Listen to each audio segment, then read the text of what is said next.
Muy buenas tardes, estimada comunidad jurídica que nos viene acompañando hoy, 23 del 3 de 2024. En esta oportunidad nos está acompañando el amigo Álvaro Cuba Carrera con el tema Fundamentos de la Evolución Histórica, Normativa y Doctrinal de Derecho Procesal Constitucional. Es grato comentarles que Álvaro es un gran amigo, es fundador de Filosofía Jurídica, también Derecho y Justicia.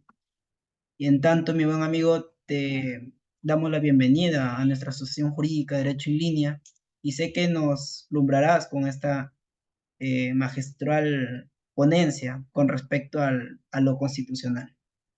Estimado amigo, tienes uso de la palabra bienvenido.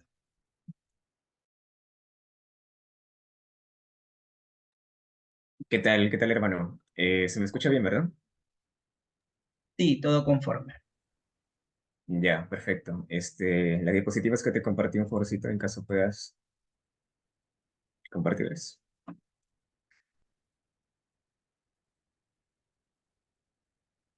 Correcto, un momento.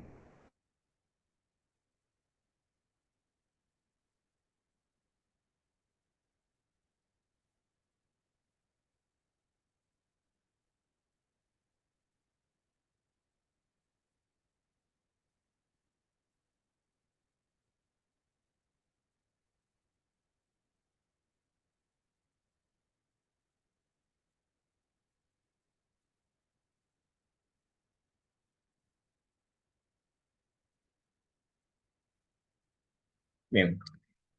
Bueno, en lo que se van integrando los demás compañeros, buenas noches primero con todos los asistentes y bueno, con los que se vayan integrando. El día de hoy vamos a tener la oportunidad, el mastodóntico placer de compartir con ustedes en este caso este espacio en el cual hablaremos sobre la evolución del derecho procesal y constitucional. Esta rama del derecho constitucional relativamente joven, ¿no? Que se hará del conocimiento detallado y detenido en la sesión que compartiremos hoy. Agradecerte, estimado Cristian, por la invitación y siempre un gusto poder participar de estas sesiones académicas. Bueno, para comprender el derecho procesal constitucional tendremos que comprender el derecho constitucional, en primer lugar. Asimismo, pues tenemos que conocer los derechos fundamentales, los derechos obviamente humanos, conocer sus fundamentos, ¿no? En efecto, tenemos que conocer su capacidad, su ramificación, su finalidad, su alcance, su evolución y la historia, ¿no? Porque recordando asimismo al doctor Domingo García Belaúnde, quien nos dice pues que la historia del derecho, en consecuencia la historia del derecho constitucional es historia. Domingo García Belaúnde, un personaje pues constitucional, ¿no? A quien citaremos en repetidas ocasiones y ubicaremos quizás dentro de los promovedores más populares, ¿no? Del derecho constitucional y procesal constitucional. Así a manifestar. Recuerdo yo el doctor Pedro Grandes Castro, docente de la Universidad Nacional Mayor de San Marcos. Decía que Domingo García Belaúnde es un agitador de la cultura constitucional.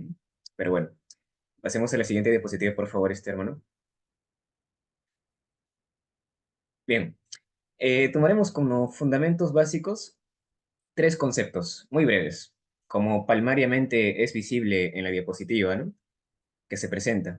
Vale decir que todas las diapositivas que se presenten hoy serán usadas como referencias, para lo cual el discente, es decir, quien habla, hará exposición el día de hoy, pues, ¿no? El concepto breve, o en realidad una referencia que tomaremos hoy en primera impresión sobre los derechos humanos, es que estas son las condiciones básicas para vivir con dignidad. Pero, ¿qué refiere condiciones básicas, ¿no? ¿Qué refiere la dignidad? O más aún, ¿qué es la dignidad? ¿Cómo la interpretamos nosotros? ¿Cómo la interpreta el ámbito normativo? ¿Cómo la interpreta el ámbito doctrinal? Bueno, los derechos humanos, en efecto, su concepto propio es una cuestión compleja y debatida, que depende, pues, ¿no? De la perspectiva histórica, de la perspectiva cultural, filosófica y jurídica de cada persona. Sin embargo, se puede, pues, decir que los derechos humanos son el conjunto de principios, el conjunto de normas que reconocen y protegen la dignidad, la libertad y la igualdad, ¿no? De todos los seres humanos, en condición erga omnes, pues, ¿no? Como se diría en latín. Estos derechos, como todos lo sabemos, por cultura general son universales, son inalienables, son indivisibles, son interdependientes. Esto quiere decir pues que pertenecen a todos los seres humanos, sin distinción alguna, que no pueden ser negados ni renunciados por nadie, que deben ser respetados en su totalidad y que estos están relacionados entre sí. Bueno, Los derechos humanos, estimados amigos, se basan en el valor de la dignidad humana. Es el respeto, pues, que se merece cada persona por el hecho de ser persona humana, ¿no? La dignidad humana es el fundamento realmente de todos los derechos humanos, pero la dignidad, y aquí ya quiero citar una jurisprudencia relevante, y es que la dignidad, según el Tribunal Constitucional en una sentencia del año 2009, que era un proceso de amparo, manifestaba que la perspectiva de la dignidad no solamente es una perspectiva o un concepto físico y biológico, sino que tiene un concepto, uniendo la doctrina y la jurisprudencia, se dice que la dignidad tiene una perspectiva material, ¿no? Y he aquí algo interesante, un calificativo que da el Tribunal Constitucional respecto a la dignidad. Este, y esto es pues que la dignidad humana se considera como un presupuesto ontológico, ¿no? Ya citando un poquito de filosofía. Entonces, pues señores, la dignidad de la persona humana constituye un valor, lógicamente, y un principio constitucional, portador de valores constitucionales. Es por ello que en otra sentencia del proceso, un proceso de amparo del Tribunal Constitucional del año 2005 reconocía a la dignidad como un principio de actuaciones positivas para el libre desarrollo de la persona y de sus derechos, ¿no? Ahora, pues hay otras sentencias, pues, ¿no? Del Tribunal Constitucional y un proceso de amparo también del año 2005 que habla de las dimensiones de protección de la dignidad humana. Habla sobre la dimensión individual y la dimensión social, que llamativamente un profesor español, Miguel Ángel Alegre, manifiesta algo similar, muy valioso, por supuesto, en el aporte del derecho español a lo largo de la historia y del derecho como tal. Y aquí, pues, justamente, ya citando algunas pequeñas obras, o bueno, ni tan pequeñas realmente, justamente este pequeño libro que está aquí, el Fundamentos de la Constitución, hay un aporte muy particular, muy interesante respecto al doctor Miguel Ángel Alegre. ¿Qué nos dice? En temas de la dignidad, el doctor, según la doctrina, pues, ¿no? Que se maneja en España también, resalta un punto muy interesante, que es sobre la triple dimensión en el contenido constitucional. Este libro nos habla sobre tres dimensiones. En primer lugar, el reconocimiento del carácter servicial del Estado. En segundo lugar, se habla pues de una idea materializada del Estado de Derecho, porque aquí en Perú manejamos en teoría un Estado constitucional de derecho, aunque ahora se propone pues, ¿no? El Estado constitucional y democrático de derecho. Es otra propuesta que se hace. Realmente yo me apoyo más a ello, porque el concepto de la democracia obviamente va más allá de su etimología, pues, ¿no? Democracia, demos, kratos en griego, el poder del pueblo, ¿no? Demos haciendo referencia en este caso al pueblo, y cracia que viene del término griego kratos, que significa poder. Bueno, señores, por cierto, el tercer lugar o el tercer punto, la tercera dimensión que afirma este libro es la reafirmación justamente del hombre como ser social. Los derechos humanos en realidad se expresan pues, ¿no? En diversos documentos jurídicos mencionados. Por ejemplo, el más popular, el más globalizado, es la Declaración Universal de los Derechos Humanos, bueno, de 1948. Recordemos un poco su origen, que se remonta pues a la Segunda Guerra Mundial, dada en el año 1939 hasta el año 1945. En aquel entonces, pues, cuando la comunidad internacional se horrorizó, pues, ¿no? Por las atrocidades cometidas por el nazismo, por el fascismo. En este caso, pues, tras el fin de la guerra, se crearon las Naciones Unidas, pues, ¿no? El 10 de diciembre de 1948. La Asamblea General de las Naciones Unidas, reunida en París, ¿no? Que aprobó por unanimidad la Declaración, en este caso, Universal de los Derechos Humanos.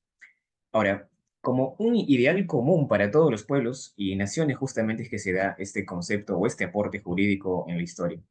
Ahora, un aspecto muy importante, y esto ha sido una pregunta de examen de admisión para una universidad, bueno, lo voy a decir, por la Universidad Nacional Mayor de San Marcos, no recuerdo el año, pero yo recuerdo haber estudiado uno de sus exámenes, en el cual manifiesta lo siguiente, pues, ¿no? Se introduce, en este caso, la pregunta era, ¿cuándo se introduce esta Declaración Universal de los Derechos Humanos en el Perú? La respuesta quizás con más prisa puede ser el año 1948, ¿no? Porque ahí es donde se da o nace, en este caso, la Declaración Universal de los Derechos Humanos. Pero no, pues señores, en este caso la declaración en el Perú no llega en el año 1948, sino 11 años después, en 1959, cuando el Congreso, en este caso peruano, aprobó la resolución legislativa 13.282 que ratificó la adhesión del Perú, pues, ¿no? A la Declaración Universal de los Derechos Humanos, propiamente dicho.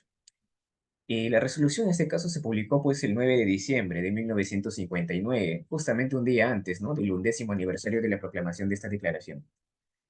Bueno, ahora vayamos en referencia a lo que da sobre los derechos fundamentales. Un tema muy, muy interesante también, creo yo. Va mucho más allá, por supuesto, de su conceptualización. Se menciona en el recuadro, pues, que los derechos fundamentales vendrán a ser los derechos humanos positivizados. En este caso, pues me recuerda al doctor Miguel Carbonell, jurista mexicano, quien es profesor e investigador de la Universidad. Nacional Autónoma de México, y especialista, por supuesto, pues, ¿no? En Derecho Constitucional y Derechos Humanos.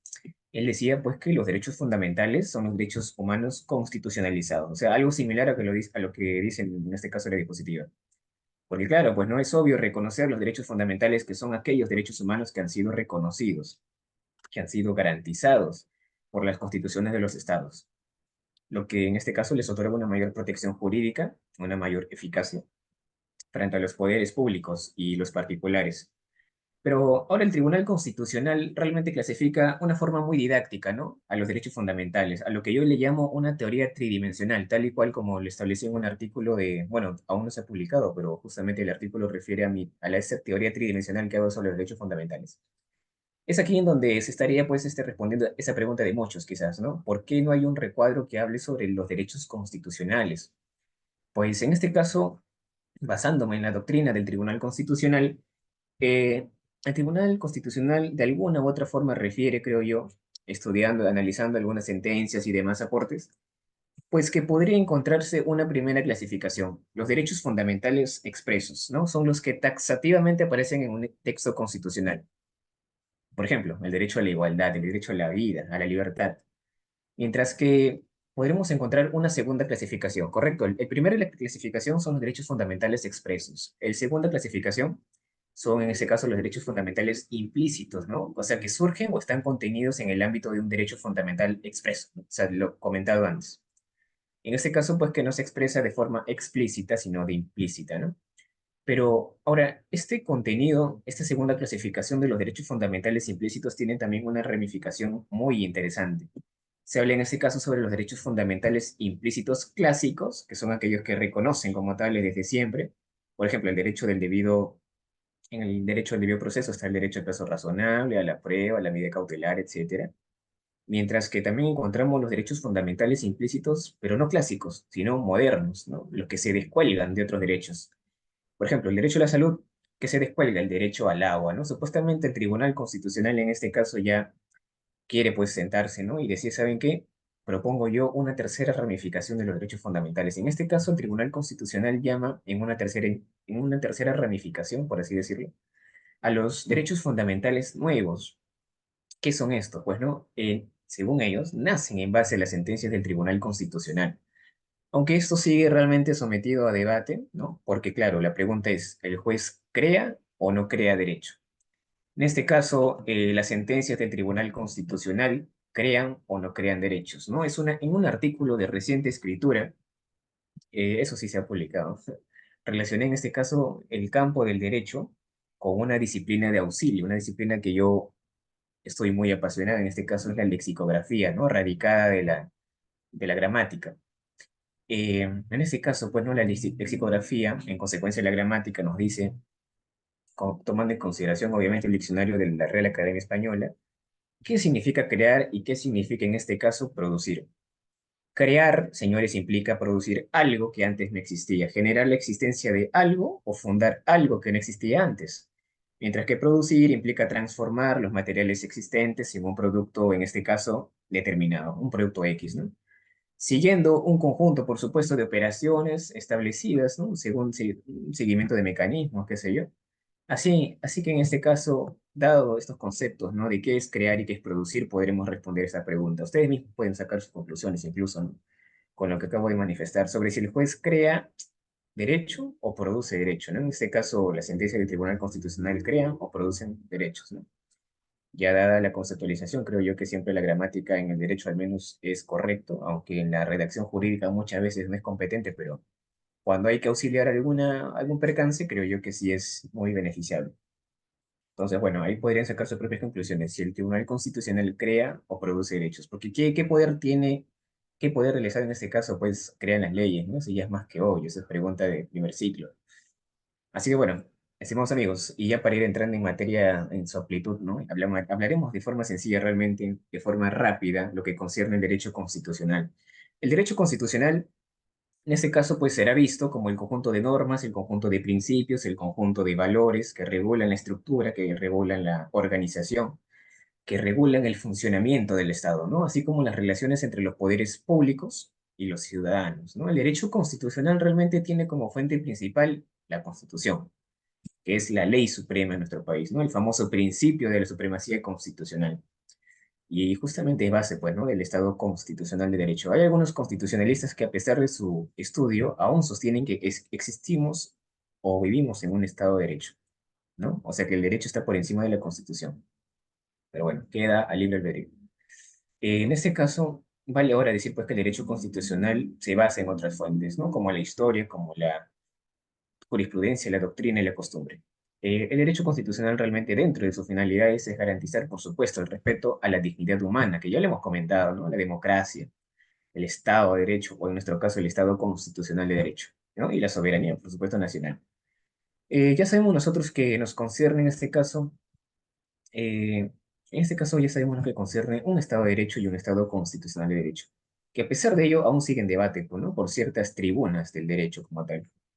Algunos civilistas dicen que vivimos en un Estado de Derecho, algunos penalistas dicen que vivimos en un Estado constitucional de Derecho, y algunos constitucionalistas dicen que vivimos en un Estado constitucional y democrático de derecho. O sea, realmente es una tribuna dividida.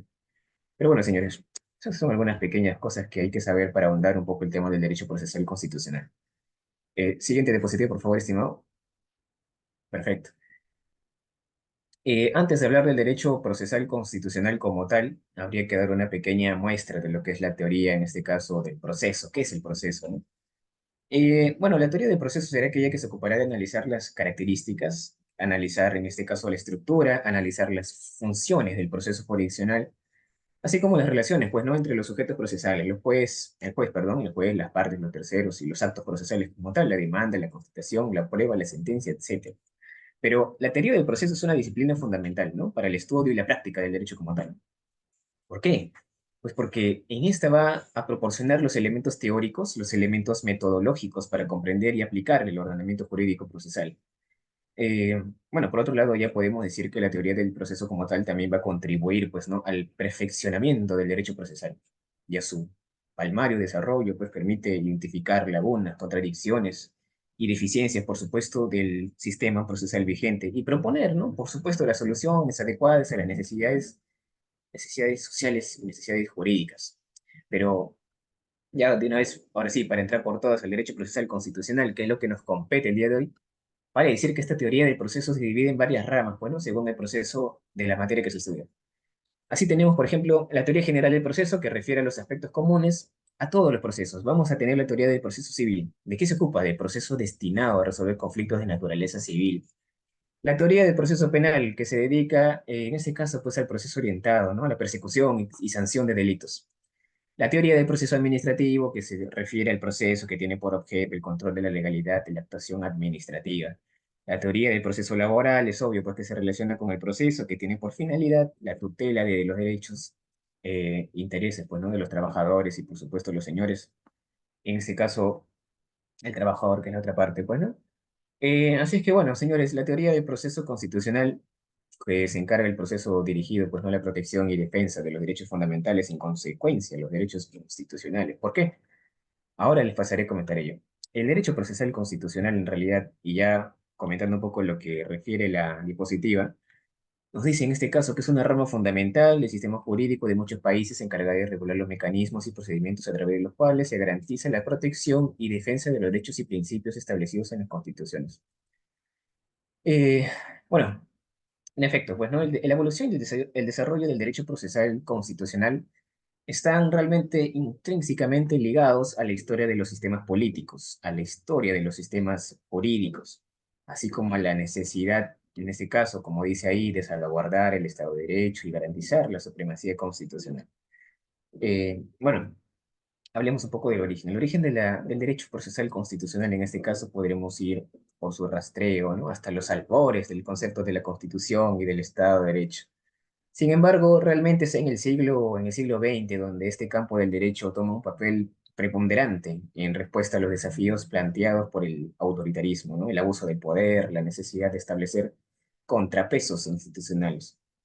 Hay un hito muy importante en el desarrollo realmente del derecho procesal constitucional y es la creación de los tribunales constitucionales.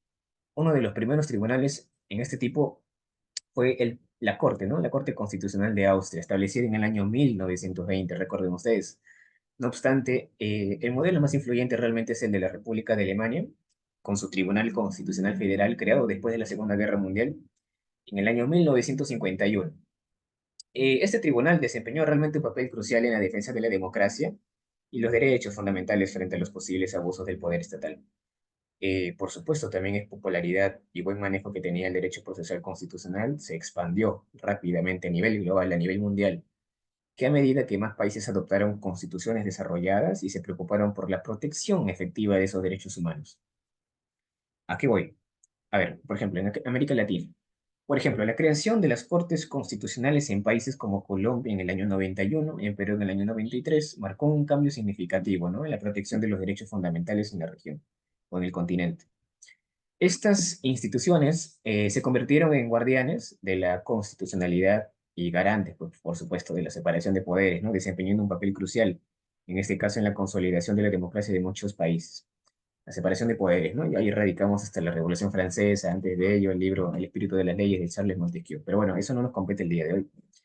En conclusión, podremos decir que el derecho procesal constitucional tiene sus raíces en la necesidad de proteger, pues, ¿no?, los principios fundamentales de una sociedad democrática y garantizar, por supuesto, el imperio, pues, ¿no?, de la ley, o en nuestro caso, en el imperio de la Constitución, según el principio de supremacía constitucional. Ahora, su origen se encuentra en el reconocimiento, creo yo, de la importancia de contrarrestar, por supuesto, ¿no?, los abusos de poder, como ya lo hemos comentado, asegurar que las constituciones no sean, pues, ¿no?, meros documentos simbólicos, que no sean, como diría el periodista César Hildebrand, libros humorísticos, ¿no? Tampoco que sean, pues, como les digo, documentos, disfraces como tal, disfraces jurídicos, que sean instrumentos efectivos realmente de protección, pues, ¿no?, de los derechos humanos y de la justicia. Por supuesto, es válido decir, pues, ¿no?, que esta rama del derecho ha desempeñado un papel esencial, un papel crucial en la construcción y la preservación de sociedades basadas en la legalidad y respecto a los derechos fundamentales. Siguiente diapositiva, por favor. Perfecto. Eh, bueno, comentando un poquito sobre los antecedentes. El derecho procesal constitucional en las sociedades primitivas, ¿no? Habrá que mencionar que no existía como tal, ya que no había una constitución escrita ni un sistema judicial formal que la garantizara. Ahora, pero, sin embargo, el derecho primitivo se basaba en este caso en la religión, se basaba en la magia, se basaba en la moral y se aplicaba de forma colectiva, ¿no?, de forma consensual por la comunidad. En este caso, en el derecho primitivo no distinguía, por ejemplo, el derecho civil con el derecho penal, administrativo, constitucional, laboral, etcétera. No, no, ninguna de esas situaciones. Sino era un conjunto de normas realmente que regulaban todos los aspectos de la vida social. Ahora, hay algo muy interesante, realmente quiero traer a conversación el derecho primitivo que se basaba en este caso en la tradición oral, ¿no? En la memoria colectiva, como le dicen los historiadores, las creencias religiosas y los mitos fundacionales que en este caso transmitían los valores y principios de la comunidad. ¿Qué podemos decir, pues, en conclusión? Realmente, en conclusión, podemos decir que el derecho procesal constitucional en las sociedades primitivas era un supuesto, era una proposición muy diferente a lo que conocemos hoy en día. Es lógico decir eso. Por supuesto, siempre es bueno recurrir a la realidad primitiva, ¿no?, ya que fue el origen y fundamento del derecho actual. En este caso, que ha evolucionado a lo largo de la historia hasta llegar a su forma actual, ¿no?, que es el Código Procesal Constitucional, que aquí me acompaña justamente y ahora citaremos un poquito sus artículos.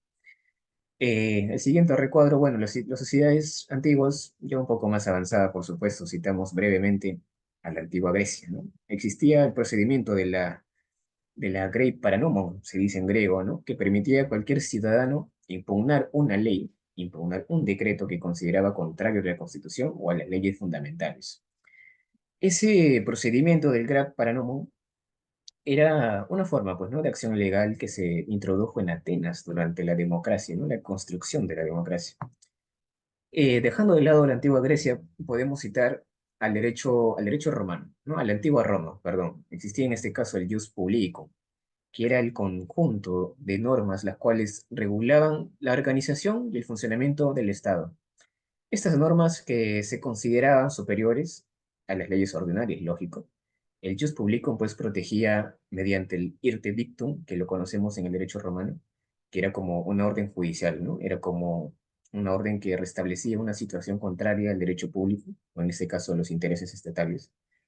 Y bueno, a ver, otras situaciones, independientemente de la antigua Grecia, de la antigua Roma, podremos citar a la antigua Mesopotamia, ¿no?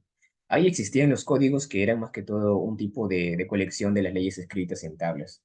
Estos códigos que establecían, en este caso, los derechos y los deberes de los ciudadanos, así como las sanciones por un supuesto incumplimiento, ¿no? Algunos de los códigos más famosos son el código de Urkagina, el código de Unamu, el código de Hammurabi, son los códigos que más probablemente son populares, bueno, entre todos nosotros. Y es así como se configura, pues, el derecho procesal constitucional en las sociedades primitivas y en las sociedades antiguas. Siguiente diapositiva, por favor. Bien, los antecedentes siguiendo, pero en la Edad Media y en la Edad Moderna. El derecho procesal constitucional en la Edad Media, vale decir que el derecho procesal constitucional tiene sus antecedentes, ¿no? En la historia del constitucionalismo. Es lógico es decir eso, ¿no? Y de la jurisdicción como tal, la justicia constitucional, ¿no? Que se desarrollaron a partir de la Edad Media. En la Edad Media hay que comentar que el derecho se basaba principalmente en las fuentes religiosas. El derecho fundamental, y me había olvidado comentar ese punto, también tiene una teoría tridimensional, pero independientemente del aspecto teórico, tiene un aspecto filosófico. Ahí se hablan, por ejemplo, de tres corrientes muy interesantes: el naturalismo divino, el naturalismo humanista y el naturalismo racionalista. El naturalismo divino nos decía, por ejemplo, que el hombre tenía dignidad por simplemente ser hijo de Dios. El naturalismo humanista buscaba, obviamente, derrocar al naturalismo divino, que era como una especie de teocentralismo, ¿no? Poner al Dios en el centro de todo, teo, Dios, centralismo, centro. El naturalismo humanista buscaba eso, justamente, que se le brinde esa centritud, esa importancia al hombre y no a Dios, ¿no? Eso es lo que dice el naturalismo humanista. En este caso, después de ello, del naturalismo humanista, vino el naturalismo racionalista. Ahí ya se citaría más a profundo el tema de la filosofía.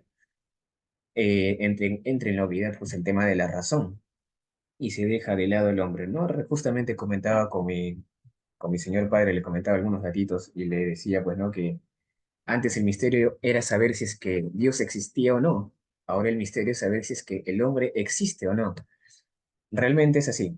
Nietzsche nos decía, por ejemplo, un filósofo alemán, ¿no? Muchos de ustedes quizás lo han leído, con sus obras importantes, ¿no? El superhombre, etcétera. Él decía que el mundo es tan bello, pero tiene un defecto llamado hombre. A ver, citando a alguien más reciente, Jean-Paul Sartre, él nos decía, por ejemplo, en su corriente del liberalismo, nos decía que el hombre está condenado a ser libre, ¿no? Realmente es así. Pero bueno, como les decía, nos habíamos quedado en la Edad Media, ¿no? Que principalmente las fuentes religiosas eran, así como tal, especialmente el cristianismo, y en las costumbres de los pueblos germánicos que invadieron en este caso el Imperio Romano, ¿no? A pesar de la escritura y de las demás formalidades, aún no existía una teoría independiente sobre la idea de la justicia. Sin embargo, en algunos países se fueron gestando y consolidando una forma de control de la constitucionalidad de las formas de poder, digamos, teorizar, ¿no? Una normatividad y de una defensa de los derechos fundamentales como tal. Eh, bueno, en la Edad Media podemos citar, así como hemos citado anteriormente, podemos citar España, por ejemplo. El contenido, ¿no? O el contexto de las constituciones recae en este caso o aludía a los pactos, ¿no? A los privilegios que fueron celebrados entre el rey y las cortes, sencillo como eso. En estos acuerdos daban nacimiento a determinados principios generales como la igualdad ante la ley, la inviolabilidad del domicilio, el derecho a ser juzgado por jueces naturales, entre otras situaciones, ¿no? Entonces, en estos principios se consideraban parte del derecho natural, el famoso jus naturalismo, ¿no? Que ya les he comentado una clasificación: el jus naturalismo divino, el jus naturalismo racionalista y el humanista, ¿no? Bueno, ya siguiendo con la Edad Media, ¿no? En otros países europeos, como en Inglaterra, como en Francia, también surgieron documentos que limitaban, pues, ¿no? El poder del monarca y reconocían derechos a los súbditos, ¿no? Como la Carta Magna, por ejemplo, de 1215, como por ejemplo el Estatuto de Westminster, ¿no? De 1215, perdón, 1275, 60 años después, ¿no? En Inglaterra. O la Declaración, ¿no? Realmente, los derechos del hombre y del ciudadano, 1789, en Francia. Estos documentos fueron el origen de las constituciones modernas, es lógico decir eso, ¿no? Y de los sistemas de control de constitucionalidad. Aunque bueno, dentro de unos minutos citaremos repetidamente la Carta Magna, ¿no? Debido a que tiene aportes muy llamativos, porque estableció, por supuesto, el principio que nadie debe estar por encima de la ley, ni siquiera el rey, ¿no? Y que se debe de gobernar, pues, el rey debe de gobernar de acuerdo a las leyes y las costumbres del reino, ¿no? Asimismo reconoció el derecho al juicio justo por parte de los jueces, ¿no? Los jueces imparciales, como le dicen. Bueno, y por supuesto, de acuerdo con el debido proceso legal. En este caso también se había creado, recuerdo yo, el famoso Parlamento inglés, ¿no? Al disponer que el rey debía consultar con los nobles y el clero antes de imponer, por supuesto, nuevos impuestos o cambiar las leyes. Esto, en definitiva, sienta, pues, bases, ¿no? Para el desarrollo de la democracia, para el desarrollo del control legislativo representativo sobre el poder ejecutivo. Bueno, así posteriormente tomó fuerza, pues, ¿no? En otros documentos que surgieron a lo largo de la historia. Por ejemplo, puede ser la petición del derecho, 1628, la Declaración de Derechos, no recuerdo el año de la Declaración de Derechos, la Declaración de Independencia de los Estados Unidos, en 1776, la Declaración de los Derechos del Hombre y el Ciudadano, 1789, como le hemos comentado, entre otros. Por cierto, la Carta Magna, para cerrar esta idea, es considerada como un documento, como les digo, fundacional del Estado de Derecho y la protección de derechos, ¿no? Fundamentales en el mundo occidental. Pero hay un libro justamente atrás, no lo tengo en la mano, de Martha Hildebrand, en el cual explicaba el error de llamar Carta Magna a la Constitución. Es erróneo llamarle Carta Magna a la Constitución como tal, porque son dos documentos distintos. En este caso, el Perú no hablamos de un jefe de gobierno y un jefe de Estado distintos, ¿no? Son uno solo, según la Constitución. Y la Carta Magna, pues no, es todo lo contrario. Así que no tiene nada que ver decirle a la Constitución Carta Magna, ¿no? Aún hay profesores que le llaman Carta Magna a la Constitución. Realmente él es un costumbrismo, ¿no? Jurídico, pero no debe de ser así, creo yo, porque nos ampara en este caso la gramática, la lexicografía y demás. Pero bueno, en la Edad Moderna, por supuesto, ¿no? Ya lo tomaremos con más calma porque es reflejo relativo de lo que hoy vivimos.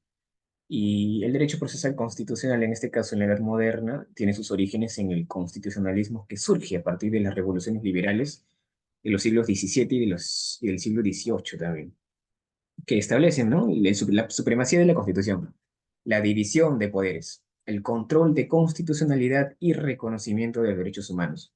Algunos hitos históricos que marcan el desarrollo del derecho procesal constitucional, por ejemplo, en la Edad Moderna, es el Habeas Corpus de 1679 en Inglaterra, ¿no? Que regula el primer proceso constitucional para garantizar el derecho a la libertad frente a las detenciones arbitrarias. Hay un caso, no sé si ustedes conozcan, quizás es el caso de Marbury de Madison, en Estados Unidos. También creo yo que es considerado como un hito histórico dentro del derecho procesal constitucional.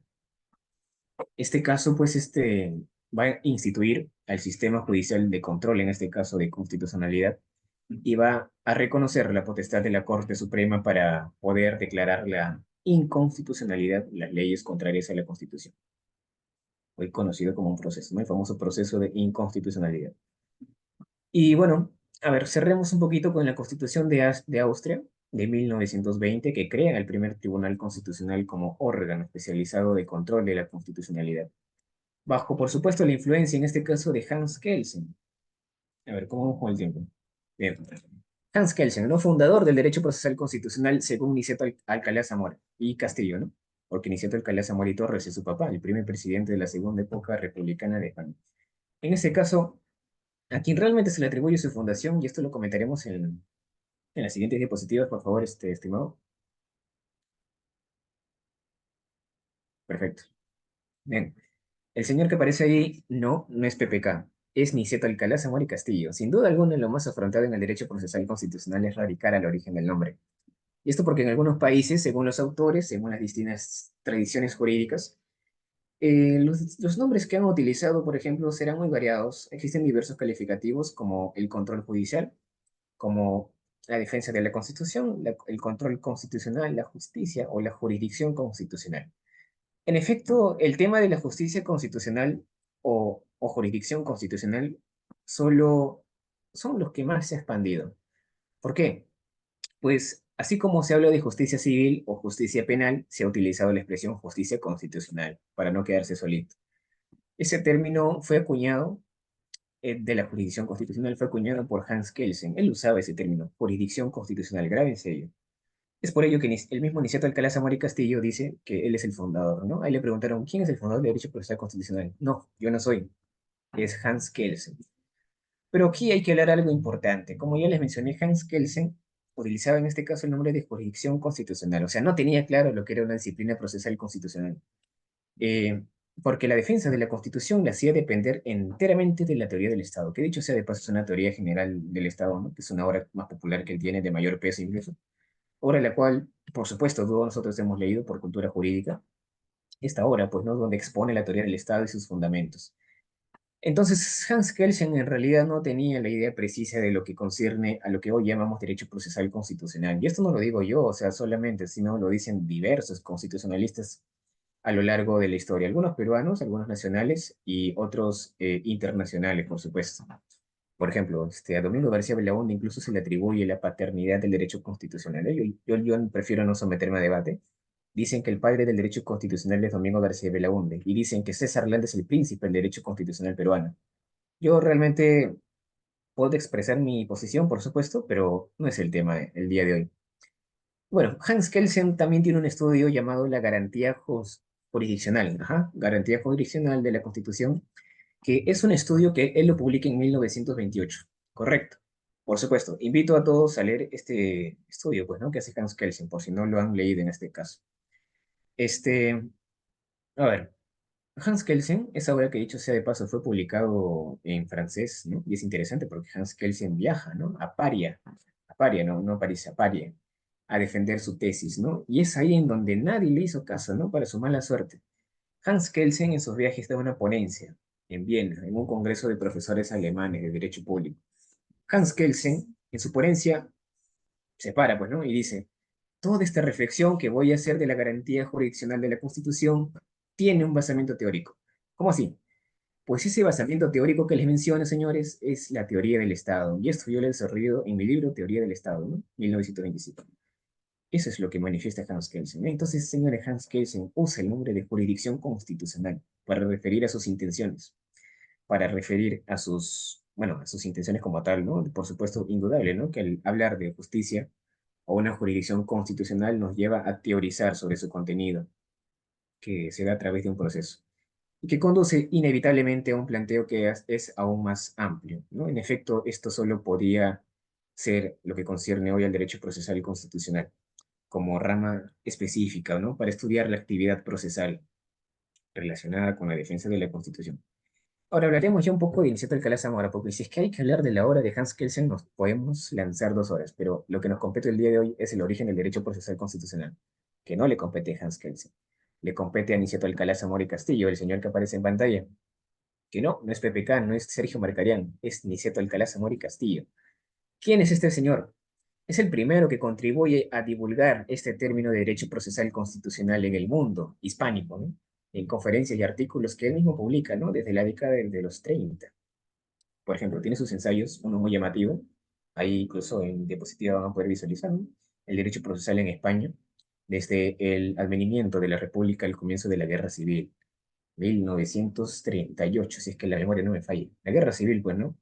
La que todos nosotros conocemos por historia. Algo muy llamativo es que el señor Niceto Alcalá Zamora y Castillo es justamente, como les mencioné, es el primer hijo del señor Niceto Alcalá Zamora y Torres, y fue presidente de la República Española, de la Segunda República Española, recuerden ustedes, siguiendo en este caso con sus lineamientos, ¿no? Porque después de la Guerra Civil se da lo que es la Segunda República Española. Pero bueno, siguiendo con Zamora y Castillo, Niceto Alcalá Zamora y Castillo, también dentro de sus aportes está su obra, El significado y funciones del Tribunal de las Garantías Constitucionales, como se llamaba antes en el Perú, por ejemplo, ¿no? El Tribunal de Garantías Constitucionales. Esto toma fuerza aún con su libro, que es una compilación de ensayos, ¿no? Valga decir.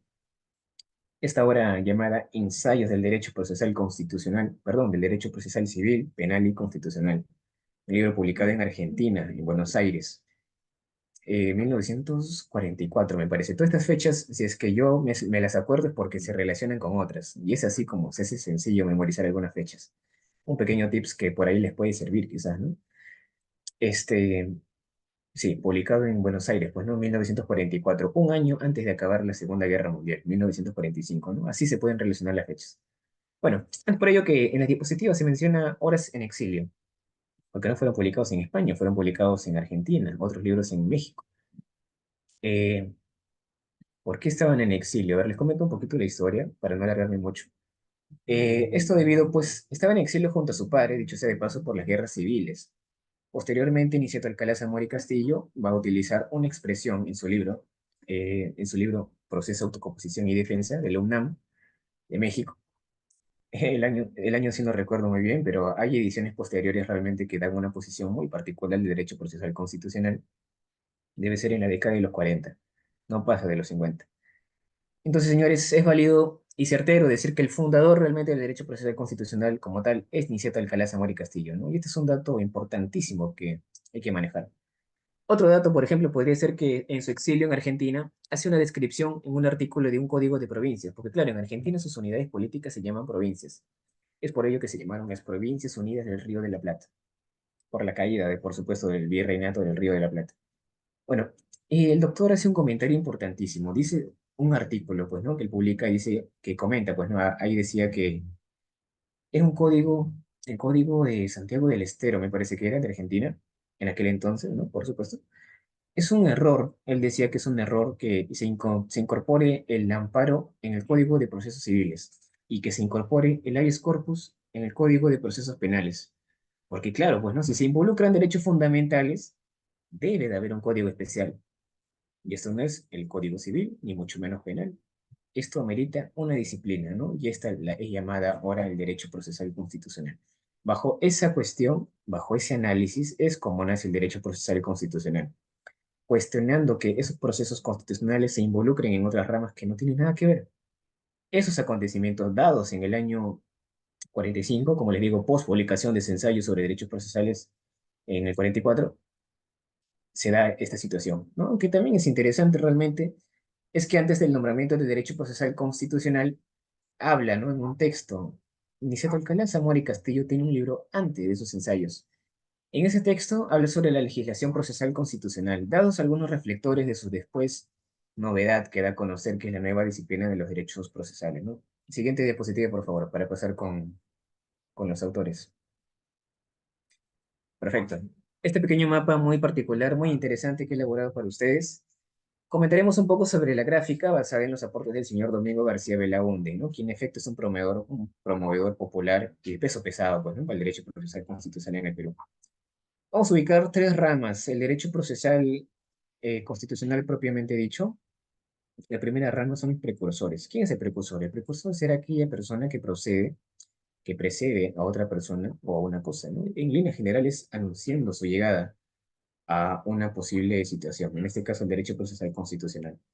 ¿Quiénes son estos señores? Se ubican en dos grupos, los lejanos y los cercanos. En los lejanos, el primer señor que aparece en pantalla, Thurgood Marshall, ¿no? Quien era un destacado abogado, activista y juez estadounidense, que tuvo varios aportes al derecho procesal constitucional, haciendo mención en primer lugar que fue el primer afroestadounidense en ser juez de la Corte Suprema de los Estados Unidos, un dato muy importantísimo. En este caso rompe, pues, ¿no? La barrera racial y representa, en este caso, por supuesto, la diversidad y la igualdad, ¿no? En el máximo tribunal. Tiene varios aportes, es promovedor y defensor, por supuesto, de derechos fundamentales, de los derechos humanos. Él tiene un caso muy importante en la historia, un caso que era sobre el caso Brown, ¿no? Contra el Consejo de Educación allá en Estados Unidos, que declaró en este caso inconstitucional la doctrina de separados pero iguales. Recuerden ustedes, ¿no? Sentó un precedente importante para el movimiento, en este caso por los derechos humanos, por los derechos civiles, por los derechos constitucionales. En este caso ya se ha hablado sobre la distinción, perdón, sobre la no distinción de raza, género, religión, orientación sexual. O fue un referente, ¿no? Obviamente para otros juristas y activistas de los derechos humanos. El señor que aparece al lado inferior tampoco es PPK. Tenemos a Joseph Story. Él es Joseph Story, fue un jurista y un juez estadounidense que tuvo, por supuesto, importantes aportes al derecho procesal constitucional. Este caso fue uno de los primeros, uno de los pioneros incluso, que impulsaba la defensa de la doctrina del control judicial de constitucionalidad. Es en donde que sostiene pues que los tribunales tienen la facultad, también tienen el deber incluso de revisar la conformidad de las leyes y la Constitución y declarar su nulidad en caso de contradicción, ¿no? Por ejemplo, como un juez, a su modo, uno de los más influyentes es Joseph Story, ¿no? Él dicta numerosas sentencias que contribuyeron al desarrollo del derecho constitucional, al derecho comercial, al derecho marítimo, al derecho internacional privado. A eso se le llaman los diletantes, ¿no? A los que se especializan en distintas ramas. El otro señor, en el cuadro de los precursores cercanos, ubicaremos en primer recuadro a Mauricio Jaurou, jurista y además un sociólogo francés por el apellido, es obvio, que desarrolla una teoría de institución como una forma de organización social. Pasemos al siguiente señor, que no es Hitler, ¿no? Ahora quien aparece al lado inferior es Hans Kelsen, a quien ya hemos hablado, por supuesto, hace unos minutos, pero en resumen, explico por qué se ubica dentro de este bloque, ¿no? Porque este jurista es obvio que tiene una inspiración de la creación del Tribunal Constitucional de Austria de 1920, ya lo hemos comentado. Este, además que ese tribunal es el primer órgano especializado en el control de constitucionalidad de las leyes, de los actos del poder público. En este caso se ubica, pues, ¿no? Que se elabora una teoría pura del derecho, ¿no? Quien también desarrolla una concepción dinámica del derecho. Ahora, en la clasificación, como se ubican el fundador, Aniceto Alcalá Zamora y Castillo, ya hemos comentado un poco de él, quien es el que utiliza el término de derecho procesal constitucional. Si es que en un examen, qué sé yo, su profesor les pregunta, ¿quién es el fundador del derecho procesal constitucional? Ya lo saben, Aniceto Alcalá Zamora y Castillo. ¿Por qué? Por sus obras que tiene, sus ensayos del derecho procesal civil y penal. Si les pregunta, ¿pero dónde propone él? Ustedes díganle, doctor, profesor. Él lo propone en el libro Ensayos de Derecho Procesal Civil, Penal y Constitucional. Lo pueden encontrar en internet, me parece, haberlo también visualizado. En físico lo tengo presente, pero bueno. Aunque, en efecto, él también desarrolla una disciplina muy particular, independientemente del derecho procesal constitucional, ¿no? En el otro lado ubicamos al señor Héctor Fixamudio, no es Sergio Marcarián, ubicamos en ese lado, en el bloque de los forjadores, ¿no? Quien desarrolla más a fondo esta disciplina, que considero yo que muchos debemos de recordarlo por ser más cercano a nuestros tiempos, ¿no? Falleció hace unos años. Este jurista es mexicano, de renombre, por supuesto, fue fundador y director del Instituto de Investigaciones Jurídicas del UNAM. A ver, más rápido vayamos. El otro señor es el señor Piero Calamandrei. Fue un jurista y procesalista italiano, ¿no? Uno de los primeros en establecer en Italia las bases de esta nueva disciplina jurídica. El otro señor no es Víctor Raúl Laya de la Torre, no es Eduardo Couture, ¿no? Quien fue un destacado jurista y procesalista uruguayo, quien fue uno de los primeros en reconocer la importancia de estudiar el proceso civil. Muchos de ustedes lo recuerdan quizás por el tema del decálogo del abogado, los 10 mandamientos del abogado. El otro señor, Calemandrei, ¿no? Bueno, ya hablamos de él, hablamos del señor. Bueno, el señor de lentes, el último realmente, Mauro Capelletti, que fue un renombrado jurista italiano también, un pionero en realizar este concepto de jurisdicción constitucional de la libertad. Pasemos a la siguiente diapositiva, por favor, para culminar con los procesos constitucionales. Bien, realmente para hablar de un solo proceso requiere una clase entera, pero es que el tiempo es oro y yo soy pobre. Los procesos constitucionales, aquí ya radicaremos a los términos para entendernos mejor lo que concierne un proceso o una garantía, ¿no? Como es llamada en otro panorama. Aunque aquí resuelvo una duda, ¿no? En primer lugar, la palabra garantía, utilizada en nuestro siglo XIX, equivale al derecho de la persona. Es algo que no determinaba por ser correcto, ¿no? Pero transformar su uso en materia constitucional para designar, en este caso, determinadas instituciones protectoras de la persona humana, conocido ahí como el habeas corpus. En este caso, constituye ahora una realidad certera y correcta, pues, ¿no? Y esto se difundió en diversas constituciones, como en las constituciones de Cuba en el año 40, la constitución de Ecuador en el 40 también. La constitución de Ecuador no es del año 40, pero tiene una constitución dentro de esa década, me parece que era del año 45. Y la constitución del Perú, previo a la del 93, ¿cuál es? La del 79, es lógico, ¿no? ¿En dónde se ubicaron a los jueces en este caso que resolvían estos problemas? En un tribunal de garantías constitucionales. Si bien el caso de Cuba era singular, pues a diferencia de los demás casos citados, en Cuba dicho tribunal no era independiente, ¿no? Sino un integrante del Poder Judicial.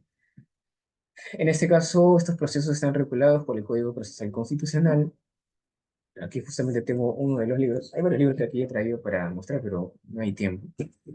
En este Código Procesal Constitucional, estos procesos están regulados. Un código que se sabe que el 1 de diciembre del 2004 entró en vigor, aprobado por la Ley 28.237, y ahora con la Ley 31.307, ¿no? Es por eso que se dice que existe un nuevo Código Procesal Constitucional, que es del año 2021. Esto en relatividad actualizada, por supuesto, ¿no? Siguiente diapositiva, por favor. Bien, dentro de los procesos constitucionales se halla una clasificación en tres bloques. Los procesos constitucionales de tutela de derechos, los procesos constitucionales de control normativo y el proceso constitucional de conflicto de competencias. En este caso, el proceso de habeas corpus, en el primer bloque, protege la libertad personal, los derechos conexos frente a cualquier acto que los restrinja, ¿no? Que los perturbe, que los amanece, ¿no? Ilegalmente, obviamente. Un antecedente, ¿cuál puede ser? El interdicto homine libero exhibendo, Roma. Recuerden ustedes que para entender el derecho romano hay que saber un poquito de latín. Es más rápido de entender el derecho romano entendiendo el latín, considero yo. Bueno, en Roma antigua era una figura, ¿no? Procesal que permitía al pretor exigir la comparecencia de una persona libre que había sido privada de su libertad injustamente. Otros antecedentes, a ver, los fueros de Aragón, que eran un conjunto de leyes y normas que regían en el reino de Aragón. Otro antecedente, la Carta Magna de 1215, documento histórico de gran importancia por su limitación al poder real, derechos y libertades, fundamento del Estado de Derecho, inspiración, ¿no? Para futuras constituciones y la influencia, por supuesto, en la historia política. Esos son algunos antecedentes, ¿no? El Perú luego fue introducido mediante una ley a finales del siglo XIX, y luego fue incorporada a la Constitución de 1920 y se mantuvo, ¿no? En las sucesivas cartas constitucionales 1933, 1979 y la de ahora, 1993. El proceso de amparo, antecedentes, bueno, concepto breve, protege los derechos, en este caso constitucionales, salvo los que son objeto de otros procesos constitucionales. Antecedentes, el recurso de indicto en Roma, el recurso de manifestación de personas en España, el recurso de casación en Francia, y al menos acá en el Perú fue consagrada e introducida, ¿no? En la Constitución de 1979. Otro, proceso de habeas data, ¿no? Protege, bueno, en este caso, el derecho al acceso a la información pública. Antecedentes, bueno, lo único que yo conozco realmente, no he podido estudiar más a fondo el tema del proceso de vías data anteriormente. Realmente esta ponencia hace mucho tiempo que me hubiese gustado darla, pero recién me he podido dar el espacio también de comentar al menos un antecedente óptimo del proceso de vías data. Lo único que conozco a simple vista es el Privacy Act en Estados Unidos, la década de los 70. En este caso, una ley federal de los Estados Unidos que regulaba la recolección y el mantenimiento, ¿no? Y el uso, la divulgación de información personal por parte de las agencias federales. Luego fue introducida la Constitución de Brasil, la del año 88, y bueno, en el Perú, luego fue obviamente introducido, ¿no? En el 93, y siguiendo el modelo brasileño. El proceso de cumplimiento protege el cumplimiento, en este caso, de las normas legales, los actos administrativos frente a cualquier autoridad o funcionario público que se niegue a acatarlos. Antecedentes rápidos. En el derecho anglosajón, por ejemplo, estaba ¿cómo se llama? El Right of Mandamus, la Constitución de Brasil, también la del 88, la Constitución de Colombia del 91, me parece que era. Y bueno, en el Perú fue introducido por primera vez en la Constitución del 93, siguiendo el modelo colombiano en este caso. El proceso de inconstitucionalidad protege obviamente la supremacía constitucional frente a las normas con rango de ley que contravengan la Constitución. También citamos el derecho anglosajón como antecedente. Fue introducido en este caso en la Constitución de 1920, ¿no? No, perdón. El antecedente más lejano del proceso de inconstitucionalidad se encuentra en la Constitución de 1920, pero fue introducido por primera vez en la Constitución del 79. La competencia para conocerlo en instancia única, ¿no? Radicó en un extinto de Tribunal de Garantías Constitucionales. Luego se incorporó obviamente en la Constitución del 93. El proceso de acción popular protege la supremacía, en este caso constitucional, frente a las normas administrativas que contravengan la Constitución, las leyes o los principios generales del derecho administrativo. Eh, un antecedente, el Actio Popularis de Roma, y bueno, a ver, aquí en el Perú fue introducido en el año 33 y luego se fue mantuviendo, ¿no? En la Constitución del 79 y la 93. Y bueno, para cerrar de una vez por todas ese proceso competencial que protege la distribución y el ejercicio de las competencias y funciones atribuidas por la Constitución de los órganos del Estado frente a las controversias que se susciten entre ellos. Ahora, un antecedente, pero como referencia se puede tomar el Actio Popularis, se puede tomar al derecho anglosajón, incluso que en el Perú los antecedentes más lejanos al actual proceso es el de 1920, y una ley que regulaba en este caso un proceso competencial informal. Bueno, los procesos constitucionales, ya para cerrar esta idea, tienen finalidad de garantizar, obviamente, la vigencia efectiva de la Constitución y de los derechos humanos fundamentales y constitucionales. Este, bueno, se asegura del mismo modo, pues, ¿no? El orden constitucional y el equilibrio entre los poderes del Estado, el poder ejecutivo, legislativo, judicial. Antes había un poder llamado el poder electoral, ¿no? Recuerden ustedes con la Constitución del 79. Eh, a ver, un examen también, por ejemplo, básico de derecho, siempre te preguntan quién propone la teoría de los poderes del Estado, ¿no? Montesquieu es lógico, ¿no? En su libro El espíritu de las leyes, publicado una década antes de la Revolución Francesa. Bueno, así que, bueno, siguiente diapositiva, por favor. Así que, compañeros, agradezco encarecidamente la atención de cada uno de ustedes que acompañaron, ¿no? En esta reunión académica de hoy, y espero haberles transmitido un poco de lo que este humilde servidor sabe, ¿no? Dentro de sus conocimientos, pocos conocimientos. Asimismo, los invito en este caso a participar activamente del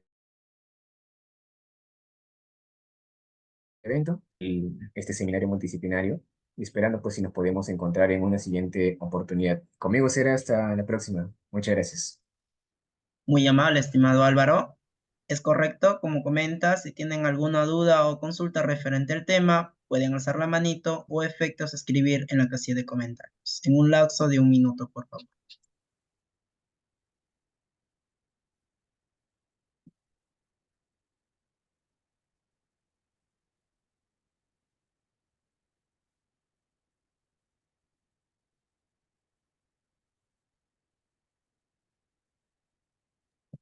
Bien, hermano, vemos que todo está conforme. Magistral ponencia, lo que has brindado hoy referente al tema sobre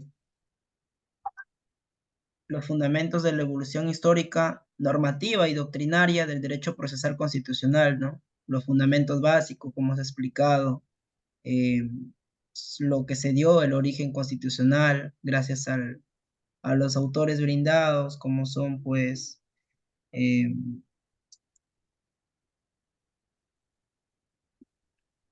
reconocidos ponentes. Con ello, hermano, te doy uso de la palabra para efectos de dar algunas palabras de reflexión a la comunidad jurídica. Bien, bueno, sencillamente agradecer realmente la presencia de cada uno. Realmente el derecho procesal constitucional, incluso los derechos humanos, que es el fundamento más básico de todos, es un tema muy amplio, ¿no? Hablar de sus características, finalidades, objetivos, dimensiones, las famosas generaciones de los derechos humanos, ¿no? Realmente es un tema muy amplio. Y hay que ir en escalera, pues, ¿no? Siempre y cuando hablemos primero de los derechos fundamentales, los derechos constitucionales, el derecho procesal constitucional. Antes hay que hablar de la teoría del proceso y todo. Si bien muchos aún no les termina de consolidar en este caso el gusto por el derecho constitucional, es porque abarca muchos campos, ¿no? En la disciplina de la ciencia. Abarca en este caso la filosofía, la antropología, la sociología, la literatura, la gramática. Y realmente es un campo muy bonito el tema del derecho constitucional, y más aún el derecho procesal constitucional, que es aún más tedioso para otros, ¿no? Pero bueno, siempre dispuesto a apoyar a los colegas. Muchas gracias por la invitación, más que todo, hermano. Éxitos. Muy amable Álvaro. Con ello damos concluida la sesión de hoy día.